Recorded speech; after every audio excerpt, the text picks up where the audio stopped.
Come here a second. Is it just me, or does it seem like things are bad and they're getting worse? I mean, not right here or maybe even where you live, but if you get on the internet or turn on the TV, it's nothing but drugs and crime, natural disasters, violence, corrupt politicians. I've never seen anything quite like this, and I think I know why it's happening. Here, go back. I don't know if you remember, but when I was a kid, there used to be lessons that were taught in school, at home, at church if you went to church, and even on sitcoms, on television, if you can believe it. At the end of these shows, they would have a moral of the story about how you should conduct yourself and how you should treat others. And I don't remember the last time I saw or heard those lessons being taught. And I admit, I've even started to forget about them. But I recently had an experience that reminded me of one that is so stinking important. And I believe that if we could start to remember this lesson and some of the other ones, maybe we can start to change the course that we're on. And at the very least, hopefully Idaho will get this lesson and can survive whatever this is that our country's going through.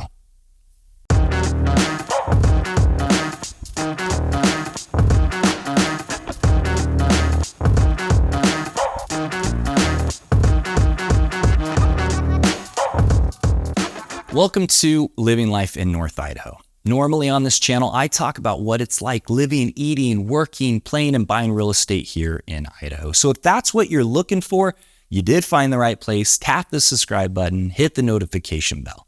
But just know in this video, it's going to be a little bit different. Guys, I've been given an amazing opportunity to have a platform and have a voice. And with the things that are going on in our country, if I don't speak up about some things, I am giving my silent consent that what's going on is fine and I don't mind. And that's just not true. But I also want to be responsible. I don't want to just stir up more hate and fear or just echo the things that I'm hearing. I want to put out the information that I think will solve this problem, these problems that we're having. And it's really, it's crazy because we're just going back to the basics, but it feels like the basics aren't being talked about anymore. It's just more and more of this radical ideas and thinking and just focused on self. And all you have to do is look up the statistics. Look up the statistics on the suicide rate, on the drug use, on crime, on homelessness. It is very, very pitiful. Any organization that would have these kind of numbers would get fired. But for some reason in this country, we go, I just like the guy. And we keep going in the same direction.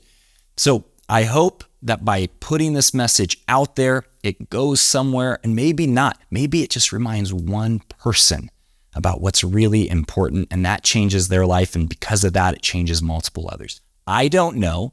I am nobody special. I don't always practice what I preach, but I have felt compelled for 4 months to share this message, so I'm gonna do it here. But I don't wanna just preach at you guys. So I wanna share this story about this experience I had a couple years ago that reminded me of this really, really important life lesson and how I think that life lesson really applies today and how I think it can help Idaho survive all of these changes that our country is going through. So a couple of years ago, I got asked to come and photograph and help film this event called the Stronghold Transition program put on by the Best Defense Foundation. Now, a little background of the Best Defense Foundation. This is a nonprofit created by Donnie Edwards. Some of you football fans might know who he is. And it was designed to raise funds to take World War II veterans back to their battle sites at Normandy and Battle of the Bulge and Iwo Jima, all of these awesome places before they pass. We only have a few veterans from World War II that are still alive. Over the last few years, they've been taking them back. But they also have this program called the Stronghold Transition program, and they asked me to come and photograph and film it for them. So I said, yeah, that sounds really awesome. Now, what the Stronghold Transition program is it is Navy SEALs and Special Forces that are about to get out of the military. And then they have guys from Navy SEALs, Special Forces, and ex-NFL players that have already retired. It's actually pretty similar with the kind of intensity that these soldiers go through and NFL players go through. And when you exit that and you no longer have the excitement and that lifestyle, it's a hard transition. And I didn't know this until I helped at this program, but Navy SEALs and Special Forces, they have pretty similar suicide rates after they get out of the military. We all know that veterans have been experiencing that over the last couple decades, and it's also happening in Special Forces. And so what they do is they bring them out there. We stayed on top of this mountain in Utah that had some lodges. We shot guns, we drove side-by-sides, we ate amazing food, hiked all around, and then they would break off, and I wasn't invited to be a part of this. It wouldn't be appropriate for me to be there, but they would talk about the vulnerabilities and the fears that they're having, the struggles that they're having with getting out of the military. And by doing that, they help them know that, hey, we are here for you.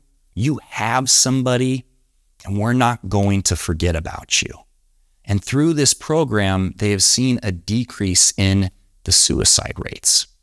And what that spoke to me was that these guys, I was in the military, one of my favorite people to listen to. I read all his books and listen to his podcasts, and huge fan, Jocko Willink, he was a Navy SEAL. And these are some of the toughest, most badass guys in our country, right? These are heroes. And they themselves are struggling, and they have to check in on one another, and they have to be there for one another. And that just made me realize, man, if they need that, we do too. And the life lesson that I want to talk about today is being there for one another, helping and looking out for each other. I really have noticed this trend of me. And it's about my uniqueness, and it's about my individuality and how I'm separate and different from everybody else. And the more and more we do that, the less we feel we have in common. And the harder it is to be vulnerable and reach out and go, hey, do you need any help? I'm here for you.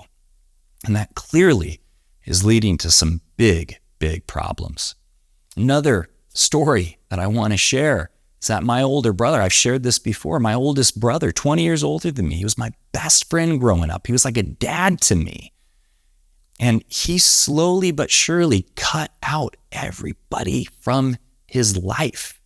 For 8 years, I didn't hear from him, and I always held hope that he would come back someday. And when he finally cut everybody out of his life, he ended his life. And that's what happens when you feel like you don't have anybody and nobody understands you.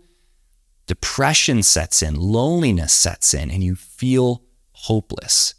So I know a lot of people are celebrating the individuality and the uniqueness and what makes you special and how we're all victims of something. But I'll tell you what, for whatever good that might be doing, I also see it causing a whole heck of a lot of problems. And these aren't just little problems. These are life-shattering issues. I don't know if you guys have ever lost anybody through suicide, but there are very few things that are more traumatic because there's this guilt, like I should have done something more. And why does that guilt exist? And there's this feeling like, I can't believe they got that lonely and that far gone. And, I want to say with mental illness, sometimes there's nothing you can do to save somebody. But I know that a lot of the suicides that are going on now is because people feel like they can't connect. They don't have anything in common. They're not part of a community, and they're alone. And they don't see how that's going to change. They don't feel like it can change. And that the only solution for them is to just end their lives. It's crazy to me how some of these life lessons that we grew up with, like don't do things to other people that you don't want done to you, look out for one another, only look over at your neighbor's plate to make sure that he has enough. I took those for granted. I think we all did. We heard them so much that we just went, oh yeah, okay. But I really feel like right now we're starting to see what happens when those lessons are forgotten. They're so simple, they're so basic, But without them, we just become this self-focused, neurotic, wretched people. And if we can just get back to remembering we got to look out for one another. It's not about us. The more we focus on ourselves, the worse life gets. And the more we focus on each other to make sure everybody's doing okay, not to criticize or critique or try to figure out how to cancel you, I think the better life is. I honestly miss the episodes of Step by Step, Family Matters, Full House, Home Improvements. I don't know if you remember these, but they would always have, a kid would get in trouble. He would do something wrong, and there would be the conflict, the resolution, and the moral of the story. A great philosopher said once, if your feet are short and you don't raise your prices, you're destined for yard sales. I don't know why we stopped that. I think Teletubbies started to ruin that, if I remember. I don't know. But it seems like it's been gone a really long time. So I'm sorry if you don't like this video. I'm sorry that you've been listening to this and you're like, stop reaching at me. But seriously, if we're not being reminded of this, where are we going to get it? We're only going to continue to go down the path that we're going. And I know this probably isn't good for business, but I don't care, man. I want to feel like I'm doing something to help. And if this is it, if this is, Sunday school lessons is what's going to make a difference, then so be it. Now, I mentioned that I went to the Stronghold Transition program and I helped film some of it and I photographed it. And they ended up making a video of it that I'd like to share because it really shows you everything these guys get to do and talks a little bit more about the program. It's only 2 minutes long, so check it out.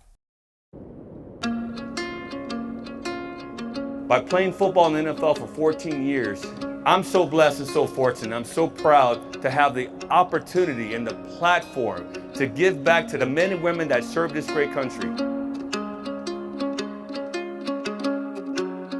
And that brings us to this beautiful ranch here. We're all here, 10,000 feet.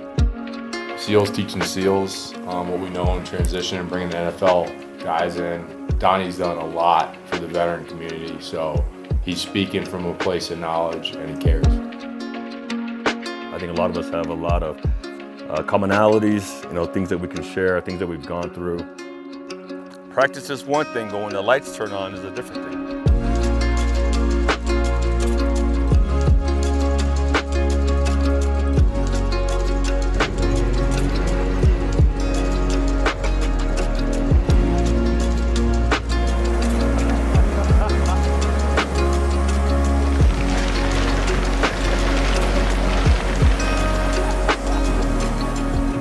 It's been so wonderful to help and to connect with the resources, benefits, services, and to discuss and to talk, to make sure that guys know that, we can all do it together. I gotta tell you, these last 4 days that we've had, I'm telling you, we can make a difference, and we're making a difference right now.